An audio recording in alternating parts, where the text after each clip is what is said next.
오늘 하나님께서 우리에게 주신 말씀은 고린도전서 15장 55절에서 58절 말씀입니다. 사망아 너의 승리가 어디 있느냐? 사망아 내가 쏘는 것이 어디 있느냐? 사망이 쏘는 것은 죄요 죄의 권능은 율법이라. 우리 주 예수 그리스도로 말미암아 우리에게 승리를 주시는 하나님께 감사하노니 그러므로 내 사랑하는 형제들아 견실하며 흔들리지 말고 항상 주의 일에 더욱 힘쓰는 자들이 되라. 이는 너희 수고가 주 안에서 헛되지 않은 줄 알미라. 아멘. 오늘은 예수님께서 사망의 권세를 이기시고 부활하신 부활주일입니다. 그래서인지 지구촌 곳곳에서는 다양한 부활절 축제가 열리죠. 영국 런던에서는 부활절 달걀 아트 축제가 열리고요. 미국 뉴욕에서는 부활절 모자 축제가 열린다고 합니다. 헝가리에서는 미혼 여성에게 물벼락을 안겨주는 축제가 있고요. 필리핀에서는 거리에서 예수 그리스도의 고난을 재현하는 퍼포먼스가 진행이 된다고 합니다. 우리나라도 부활절이 되게 되면 형형색색의 달걀을 우리 아이들에게 나눠주기도 하죠. 자, 이것을 보게 되면 부활절이 부활의 신앙과는 상관이 없이 단순히 먹고 즐기는 절기로 변질되어 가고 있다는 생각이 듭니다. 아니, 성탄절과 마찬가지로 부활주일 역시 단순히 지나가는 연례적인 행사로 지켜지고 있다는 것이죠. 그리고 너무나 많은 성도들이 부활하게 되면 먼 훗날 내 인생의 미래에 일어날 일로만 생각을 하고 있습니다. 아직 내가 죽지 않았지만 내 육체가 언젠가 내가 죽게 될 것이고, 그러면 주님이 재림하시는 그날에 무덤 속에 있던 내 육체가 다시 살아나게 될 것이라고 믿고 있습니다. 여러분, 맞습니다. 예수님이 재림하시는 그날 재림을 알리는 나팔 소리가 하늘에 울려 퍼지게 되면 죽은 자들이 썩지 아니할 것으로 다시 살아나게 됩니다. 자, 고린도전서 15장 52절의 말씀을 읽겠습니다. 다 같이요. 나팔 소리가 나매 죽은 자들이 썩지 아니할 것으로 다시 살아나고. 사도 바울은 로마서 8장 11절에서 이렇게 말씀을 하고 있어요. 다 같이 읽겠습니다. 예수를 죽은 자 가운데서 살리신 예 영이 너희 안에 거하시면 그리스도 예수를 죽은 자 가운데서 살리신 이가 너희 안에 거하시는 그의 영으로 말미암아 너희 죽을 몸도 살리시리라. 예수를 죽은 자 가운데서 살리신 하나님의 영 성령이 마침내 우리의 죽을 몸도 다시 살리실 거라고 말씀하고 있어요. 그래서 사도 바울은 고린도전서 15장에서 마지막 날에 우리가 부활하게 될 그 우리의 몸을 이렇게 말씀하고 있습니다. 함께 읽겠습니다. 죽은 자의 부활도 그와 같으니 썩을 것으로 심고 썩지 아니할 것으로 다시 살아나며 욕된 것으로 심고 영광스러운 것으로 다시 살아나며 약한 것으로 심고 강한 것으로 다시 살아나며 육의 몸으로 심고 신령한 몸으로 다시 살아나나니. 다시 살아난다는 말씀을 4번이나 반복하고 있습니다. 그러면 우리의 몸이 어떤 몸으로 다시 살아나게 될까요? 예수님이 재림하시는 그날 우리의 몸은 결코 죽지 않고 썩지 않는 몸으로 다시 살아나게 될 것입니다. 하나님의 자녀된 권세를 가진 영광스러운 몸으로 다시 살아나게 될 것입니다. 어떤 질병도 아픔도 약함이 없는 강한 몸으로, 그리고 시간과 공간의 제한을 받지 않는 신령한 몸으로 다시 살아나게 될 것입니다. 그래서 우리는 예배 시간마다 이런 고백을 하잖아요. 다 같이 읽겠습니다. 몸이 다시 사는 것과 영원히 사는 것을 믿사옵나이다. 그래서 우리는 예배 시간마다 몸이 다시 사는 것과 영원히 사는 것을 믿습니다라고 고백을 하는 겁니다. 그런데 여러분, 부활은요, 내가 먼 훗날에만 경험할 수 있는 사건이 결코 아닙니다. 부활의 생명과 능력은 내가 죽고 난 다음에만, 예수님이 재림하시는 날에만 역사하는 것이 아닙니다. 부활의 생명과 능력은 지금 내가 머물러 있는 이곳에서, 현재의 생활 속에서, 내가 처해 있는 삶의 현장 속에서 경험할 수 있는 것입니다. 왜냐하면 그 부활의 생명이 지금 우리 가운데 역사하고 있기 때문이죠. 여러분, 예수님의 제자들을 보십시오. 그들은 죽는 것이 두려워서, 잡혀 죽는 것이 무서워서 예수님을 배신하고 도망을 갔습니다. 그런 예수님의 제자들이 부활하신 주님을 만났습니다. 오순절에 성령의 충만을 받았습니다. 여러분, 어떻게 변화되었죠? 상상할 수 없을 정도로 변화되었습니다. 그들은 더 이상 죽음을 두려워하지 않았습니다. 고난받는 것 두려워하지 않았어요. 감옥에 갇히는 것 두려워하지 않았어요. 여러분, 왜 그랬을까요?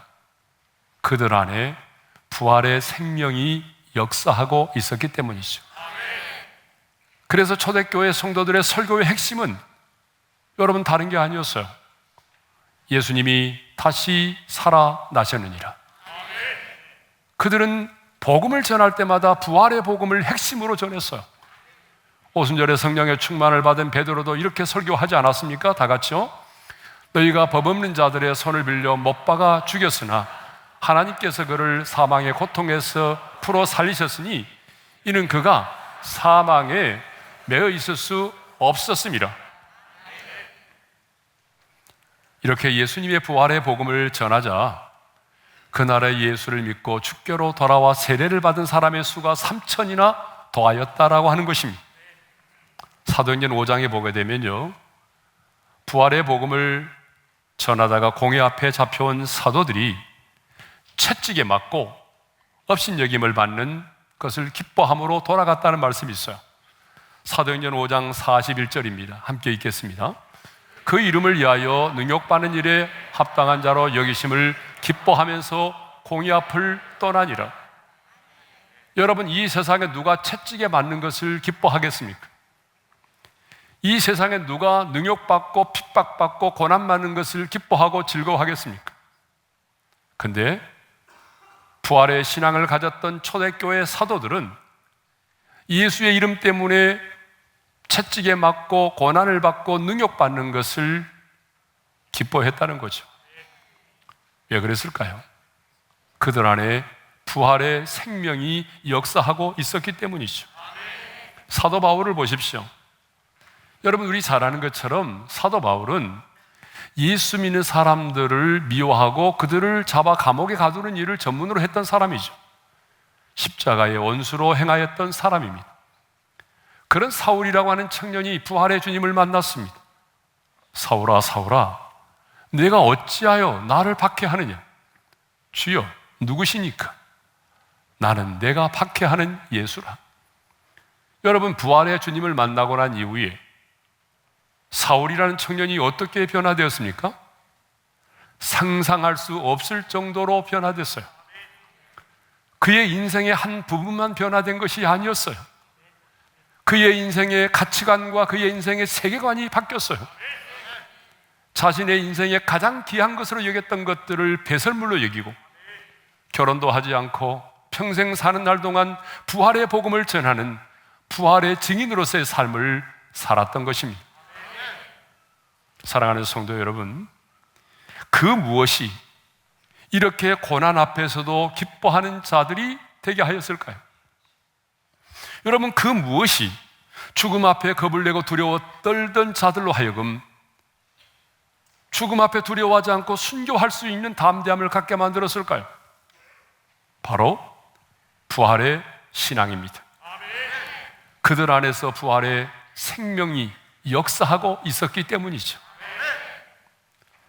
오늘 우리가 읽은 본문에 보게 되면 승리라고 하는 말이 2번 나옵니다. 자, 먼저 우리 55절의 말씀을 읽겠어요. 다 같이요. 사망아, 너의 승리가 어디 있느냐? 57절의 말씀을 읽겠습니다. 우리 주 예수 그리스도로 말미암아 우리에게 승리를 주시는 하나님께 감사하노니. 예수님은 십자가에 달려 죽으시고 사흘 만에 부활하셨습니다. 그런데 사도 바울은 예수님의 부활을 승리라고 표현하고 있어요. 이 세상에는요, 많은 승리가 있죠. 여러분 그렇지 않습니까? 경기에서의 승리가 있습니다. 생존 경쟁에서의 승리가 있습니다. 싸움에서의 승리가 있어요. 많은 승리가 있습니다. 그러나 여러분, 이것들은요 진정한 승리가 아닙니다. 왜냐하면 지금 승리했을지라도 또다시 언젠가는 패배할 수가 있기 때문이죠. 지금의 승리가 영원한 승리가 되지 못하기 때문에 지금 우리 인간들이 겪고 있는 승리는 영원한 승리가 아닙니다. 그런데 여러분, 영원한 승리가 있습니다. 완벽한 승리가 있습니다. 최고의 승리가 있습니다. 이 세상의 그 누구도, 내 자신도 경험할 수 없었던 승리가 있습니다. 그것이 뭘까요? 그것은 죽음을 이기는 것입니다. 그러면 왜 부활이 우리의 인생의 영원한 승리가 될까요? 왜 부활이 우리 인생의 완벽한 승리이고 최고의 승리일까요? 그것은 우리 인생의 가장 큰 원수인 죽음을 이기었기 때문입니다. 우리 인생의 가장 무서운 원수, 우리 인생의 가장 큰 원수, 저와 여러분의 인생의 최후의 원수는 바로 죽음입니다. 죽음의 세력입니다. 여러분, 죽음이 가장 무섭습니다. 죽음이 가장 두렵습니다. 그러므로 죽음이 가장 큰 나의 원수죠. 그래서 우리 인간들은 죽음 앞에 슬퍼합니다. 죽음을 두려워합니다. 여러분, 죽음의 공포가 얼마나 무서운지 젊은 나이에 암에 걸려서 여러분 사형 선고를 받고 시한부 인생을 살아가는 사람에게 한번 찾아가 물어보십시오. 죽음의 공포가 얼마나 무서운 것인가를. 사람들은 이렇게 한결같이 죽음을 두려워하고 죽음을 무서워하고 죽음 앞에 슬퍼합니다. 그런데 인간의 타락 이후 이 죽음 앞에 정복당하지 않는 사람은 한 사람도 없습니다. 여러분, 돈이 있는 자도, 권세를 가진 자도, 그리고 과학자도, 심지어는 병을 고치는 의사도 죽습니다. 여러분, 이것을 보게 되면 사망이 돈을 이깁니다. 사망이, 죽음이 권세를 이깁니다. 죽음이 과학을 이깁니다. 시간의 차이만 있을 뿐 모든 사람이 죽습니다. 그런데 예수님께서 이 무소불위의 권세를 가진 이 엄청난 죽음의 권세를 깨뜨리시고 부활하셨습니다. 예수님은 십자가에서 우리의 죗값을 지불하시고 무덤 가운데서 부활하심으로 죄와 죽음을 이기셨습니다. 그러므로 여러분, 예수님의 부활이 최고의 승리인 줄로 믿습니다. 그런데 더 놀라운 사실이 있습니다.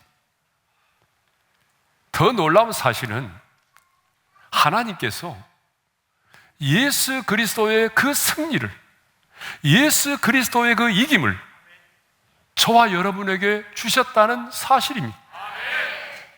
그래서 바울은 오늘 본문 57절에서 이렇게 고백합니다. 다 같이 읽겠습니다. 우리 주 예수 그리스도로 말미암아 우리에게 승리를 주시는 하나님께 감사하노니. 예수님은 십자가에 달려 죽으시고 부활하심으로 죄와 죽음에서 승리하신 그 최고의 승리를 우리에게 주셨다는 거예요. 그래서 죄와 죽음을 이기신 주님의 승리가 저와 여러분의 승리가 되게 하여 주셨습니다. 여러분 옆 사람과 한번 인사하겠습니다. 주님의 승리가 당신의 승리입니다. 여러분 이 사실을 믿으십니까? 주님의 승리가 나의 승리가 되게 하여 주셨다는 거예요. 그러면 하나님은 어떻게 저와 여러분에게 그 죄와 죽음을 이긴 승리를 주셨습니까? 오늘 보면 이렇게 말하죠. 우리 주 예수 그리스도로 말미암아. 우리의 힘과 우리의 노력에 의해서 성취된 것이 아니고 우리 주 예수 그리스도로 말미암아 우리에게 이 이김을 주셨다라고 하는 것입니다.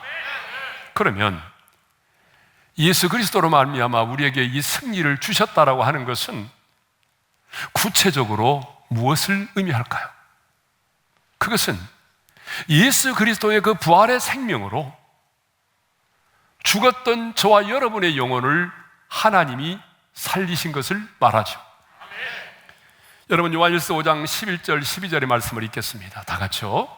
또 증거는 이것이니 하나님이 우리에게 영생을 주신 것과 이 생명이 그의 아들 안에 있는 그것이니라. 생명이 있고 하나님의 아들이 없는 자에게는 생명이 없느니라. 여러분 이 말씀을 보게 되면 아들이 있는 자에게는 뭐가 있다고 말씀합니까? 생명이 있고 아들이 없는 자에게는 뭐가 없다고 말씀합니까? 생명이 없다라고 말씀하고 있어요. 여기서 아들은 누구죠? 예수 그리스도를 말하죠. 그러니까 예수 그리스도의 생명이 있는 자에게는 예수 그리스도가 내 안에 있는 자는 그의 생명을 가지고 있다는 거예요. 여기서 말하는 생명은 예수 그리스도의 부활의 생명입니다.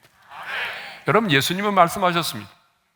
나는 부활이요 생명이니 나는 부활이요 생명이니 나를 믿는 자는 죽어도 살겠고 무릇 살아서 나를 믿는 자는 영원히 죽지 아니하리니 네가 이것을 믿느냐? 여러분 이 세상에 어떤 종교의 창시자가 어떤 철인이 어떤 사상가가 자기 자신을 향해서 나는 부활이요 나는 생명이라고 말하는 사람이 누가 있습니까? 아무도 없습니다.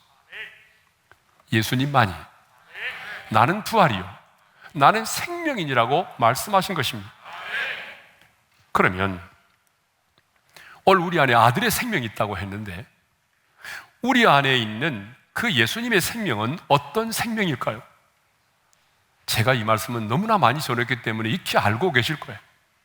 우리 안에 있는 생명은 죄와는 무관하고 죽음을 이긴 부활의 생명입니다. 그런데 우리가 예수를 믿을 때에 하나님은 이 아들의 부활의 생명으로 죽었던 내 영혼을 다시 거듭나게 하셨습니다. 다시 태어나게 하셨습니다. 이걸 다른 말로 말하면 내 영혼을 부활시키신 것입니다. 무엇으로? 당신의 부활의 생명으로 죽었던 내 영혼을 다시 살리신 것입니다. 그러니까 우리에게는 부모님이 물려준 생명이 있고 또 하나님의 아들 예수 그리스도의 생명이 우리 안에 있는 것입니다. 이것을 성경에서는 사망이 생명에 의해 삼킴바 되었다라고 말하고 있어요. 그래서 54절을 보게 되면 이렇게 말씀하고 있잖아요. 다 같이요. 사망을 삼키고 이기리라. 여러분 다시 한번 크게 읽겠습니다. 시작. 사망을 삼키고 이기리라. 사망이 아무리 대단한 권세와 능력을 가지고 있다고 할지라도 사망은 생명에 의해 삼킴바 될 수밖에 없습니다. 여러분 어둠이 아무리 강할지라도 빛이 임하면 그 어둠이 사라지는 것처럼 우리 안에 사망의 권세가 아무리 강하게 우리 영혼을 붙들고 있을지라도 예수 그리스도의 부활의 생명이 우리 안에 역사하기 시작하면 여러분 그 사망은 떠나갈 수밖에 없는 것입니다. 그 사망이 예수 그리스도의 부활의 생명에 의해서 삼킴받을 수밖에 없는 거죠. 그러니까 여러분들이 정말 예수 그리스도를 믿었다고 한다면 여러분 안에는 이미 예수님의 부활의 생명이 와 있습니다. 그리고 그 부활의 생명이 우리 가운데 지금 역사하고 있는 것입니다. 그러므로 이 부활의 생명을 가진 자는 이렇게 외칠 수가 있어요. 바울이 외쳤잖아요. 여러분, 우리 안에 부활의 생명이 와 있고 그 부활의 생명으로 내가 거듭났다면, 이렇게 우리는 담대하게 외칠 수 있어요. 한번 외쳐볼까요? 다 같이요. 사망아, 너의 승리가 어디 있느냐? 사망아, 내가 쏘는 것이 어디 있느냐? 여러분, 이렇게 담대히 외칠 수가 있어야 합니다. 예수님은 십자가에 달려 죽으심으로 우리의 죄의 문제를 해결해 주시고, 부활하심으로 사망의 문제를 해결해 하시고 승리하셨습니다. 근데 놀라운 사실은 이 승리를 저와 여러분에게 주셨다는 거죠. 이 말은 죄로 말미암아 죽음이 들어왔고 여전히 그 죽음이 우리 가운데 역사하고 있지만, 예수님의 부활의 생명을 가진 자는 마침내 승리할 수밖에 없다는 사실입니다. 그러면 부활의 생명으로 내가 거듭났고 그 부활의 생명이 지금 내 안에 역사하고 있다는 사실을 어떻게 알 수 있을까요? 여러분, 우리는 어떻게 하면 부활의 생명이 지금 내 안에 역사하고 있다는 사실을 누군가에게 어떻게 증명해 볼 수가 있을까요? 그것은요, 죽음에 대한 두려움이 없이 이 세상을 살아가는 것입니다. 예수님의 부활의 생명으로 거듭남으로 이미 내 영혼이 부활했고 마지막 날의 육체의 부활을 믿는 사람들은 죽음에 대한 두려움이 없습니다. 여러분, 왜 그럴까요? 그 이유를 알아야 됩니다. 그 이유는 부활의 생명이 지금 내 안에서 살아 역사하고 있기 때문입니다.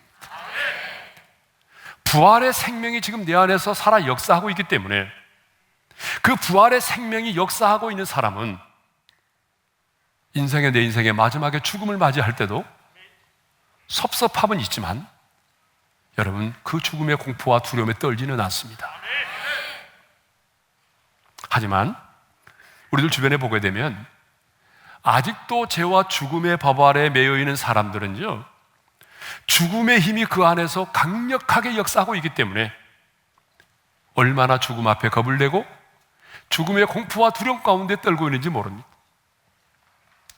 그러면 이제 마지막으로, 부활의 생명을 가진 자는 어떠한 삶을 살아야 하는지, 부활의 예수 그리스도로 말미암아 죽음을 이긴 자들은 어떤 삶을 살아야 하는지를 잠깐 나누도록 하겠습니다.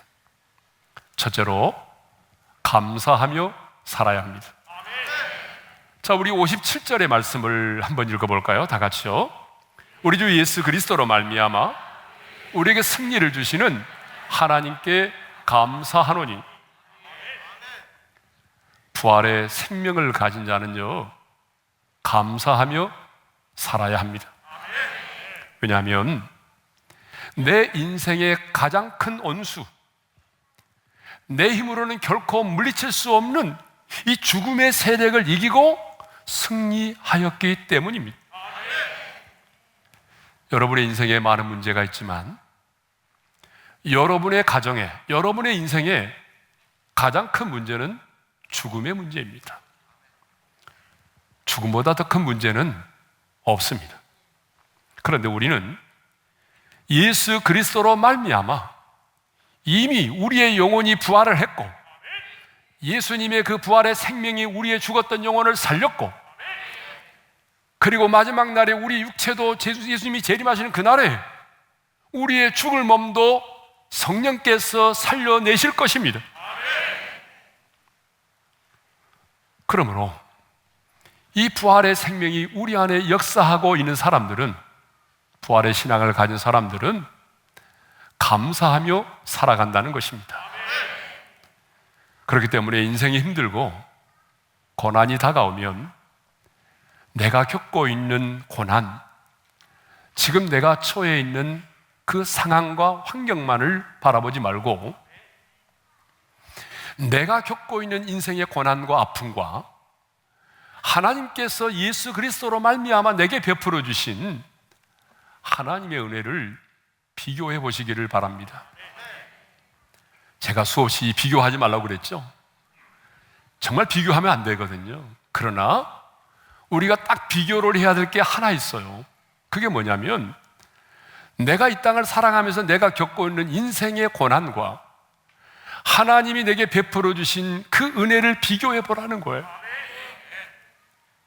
내가 당한 인생의 고난이 아무리 크고 겹치고 어려워도 하나님이 내 인생에 베풀어 주신 은혜를 생각해 보면 그 은혜와는 비교할 수 없이 은혜가 크다는 것입니다. 우리가 당하는 인생의 고난보다 하나님이 내게 베풀어 주신 은혜가 더 크다는 사실입니다. 그러므로 치열한 생존 경쟁에서 쓰러지고 넘어졌을지라도, 때로는 사업에 실패했을지라도, 내 인생에 여전히 많은 고난이 있고 오랜 세월 동안 질병의 고통 가운데 있을지라도 나에게 이 죽음을 이긴 승리를 안겨주신 그 놀라운 하나님의 은혜를 생각하면서 여러분 감사하며 살아가시기를 바랍니다.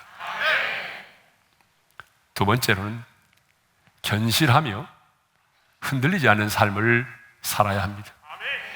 우리 58절 상반절의 말씀을 읽겠습니다. 다 같이요. 그러므로 내 사랑하는 형제들아, 견실하며 흔들리지 말고. 자, 성경을 보게 되면 여러 곳에 하나님께서 당신의 백성들이 이 땅을 살아가면서 흔들리고 요동치는 것 원하지 않는다라고 기록하고 있습니다. 그렇습니다. 하나님은 당신의 자녀된 저와 여러분들이 이 나그네 인생길을 살아가면서 흔들리고 요동치는 것 정말 원하지 않습니다. 그런데 우리는 어떻습니까? 인생을 살아가면서 끊임없이 흔들릴 때가 참 많이 있죠. 여러분은 언제 많이 흔들리십니까? 악인의 형통함을 보고 흔들릴 때가 많이 있죠.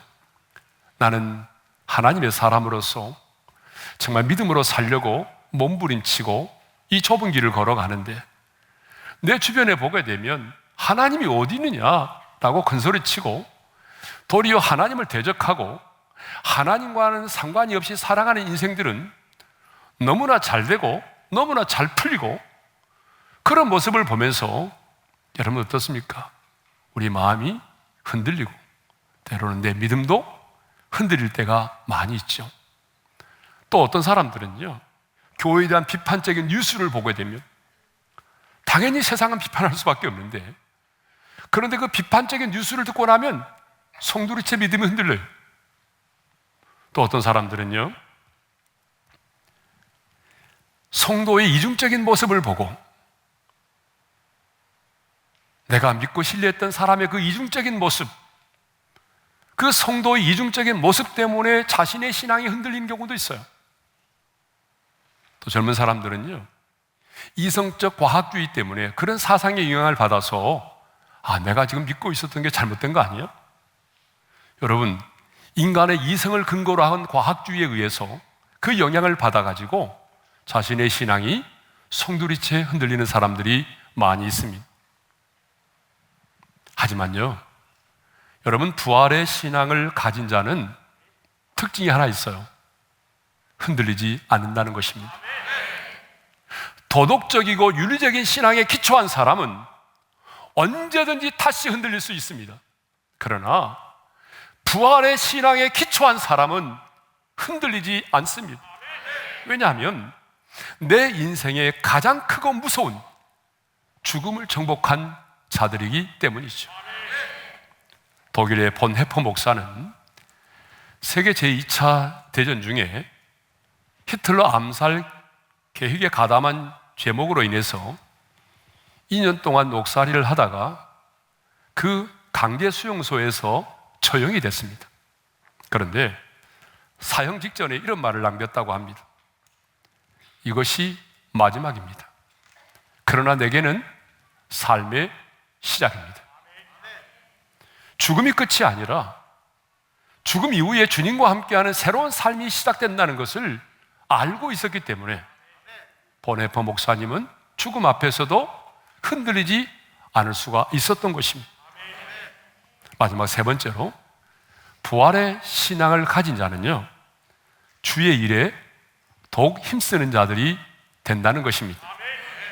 우리 58절 하반절의 말씀을 읽겠습니다. 다 같이요. 항상 주의 일에 더욱 힘쓰는 자들이 되라.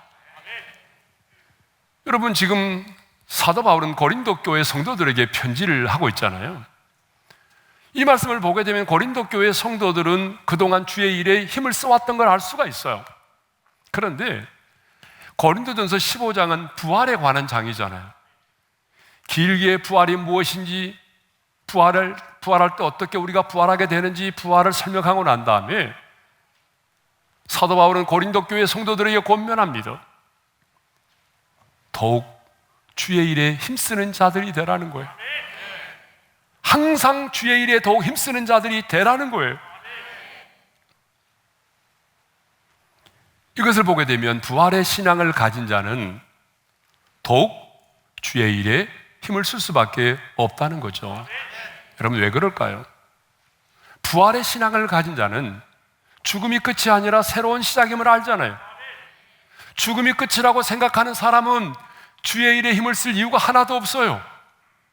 그러나 부활의 신앙을 가진 자는 죽음이 끝이 아니라 새로운 세계의 시작임을 알기 때문에 항상 주의 일에 더욱 힘쓰는 자들이 되는 거예요. 그리고 그렇게 우리가 주의 일에 힘을 쓰게 되면 주 안에서 그 모든 수고가 헛되지 않은 줄을 알기 때문이죠. 그러므로 우리도 지금까지 여러분들이 주의 일에 힘을 써왔지만 오늘 이 부활주일에 다시 한번 여러분 결단할 수 있기를 바랍니다. 부활의 신앙을 가진 나는 더욱 주의 일에 힘쓰는 자가 되리라고 여러분 다짐하시기를 바랍니다. 그렇습니다, 여러분. 부활의 신앙을 가진 우리는 하나님이 내게 주신 물질, 하나님이 내게 주신 시간, 하나님이 내게 주신 여러 달란트를 동원해서 더욱 주의 일에 힘쓰는 자들이 될 수 있기를 바랍니다. 부활의 신앙은 먼 미래의 영광만을 바라보는 것이 아니라 바울이 이렇게 권면하는 것을 보게 되면 진짜 부활의 신앙은 지금 이 땅에서 감사하고 흔들리지 않고 주의 일에 힘을 쓰는 것입니다. 그러면 여러분, 주의 일이란 뭘까요? 주의 일이라고 하는 것은요, 아주 포괄적인 말이에요. 주님의 이름으로 행하여지는 모든 일입니다. 여러분, 주님의 이름으로 행하는 모든 일이 주의 일입니다. 여러분이 식당에 가서 파출부 일을 합니까? 내가 주님의 이름으로 죽게 하듯 그 일을 한다면 주의 일입니다. 설거지를 할 때도 주의 이름으로 한다면 그게 주의 일입니다. 제자를 가르칠 때도 주의 이름으로 한다면 그게 주의 일입니다. 환자를 돌볼 때도 주의 이름으로 한다면 그것이 주의 일입니다. 주님의 이름으로 행하는 모든 것이 주의 일입니다. 부활의 증인으로 살아가는 것입니다. 죽어가는 영혼들에게 생명의 복음을 전하여 그들의 영혼을 살려내는 것입니다. 예수 이름으로 귀신을 내쫓고 병든 자를 고치고, 그리고 가난한 자들에게 하나님의 사랑을 흘러보내는 것, 하나님의 사랑으로 누군가의 영혼을 위로하는 것, 여러분, 이 모든 것들이 주의 일인 줄로 믿습니다. 사랑하는 성도 여러분, 주님은 사망의 권세를 깨뜨리시고 부활하심으로 승리하셨습니다. 그리고 그 예수 그리스도로 말미암아 우리에게 그 승리를 안겨주셨습니다. 그러므로 그 부활의 생명을 가진 자는 지금 이곳에서입니다. 내일이 아닙니다. 지금 이곳에서 감사하며 살아야 합니다. 지금 이곳에서 항상 흔들리지 않는 견고한 삶을 살아야 합니다. 지금까지 열심히 주의 일에 헌신해 오셨지만 더욱 주의 일에 힘쓰는 사람들이 될 수 있기를 바랍니다. 기도하겠습니다. 사망의 권세를 이기시고 부활하신 주님, 생명의 주님, 그 부활의 생명을 우리에게 주셔서 죽었던 내 영혼을 부활의 생명으로 살려주시고 그 부활의 생명이 지금 내 안에 역사하고 있음을 인하여 감사합니다. 먼 훗날에 나의 죽을 몸이 살아나는 미래의 영광만을 바라보지 말게 도와주시고 지금 이 땅에서 지금 내가 처해 있는 삶의 현장 속에서 부활의 생명으로 살기를 원합니다. 부활의 생명을 가졌기에 감사하며 살기를 원합니다. 현실하며 흔들리지 않는 삶을 살아가기를 원합니다. 더욱 주의 일에 힘쓰는 자들이 되게 하여 주옵소서. 예수님의 이름으로 기도합니다. 아멘.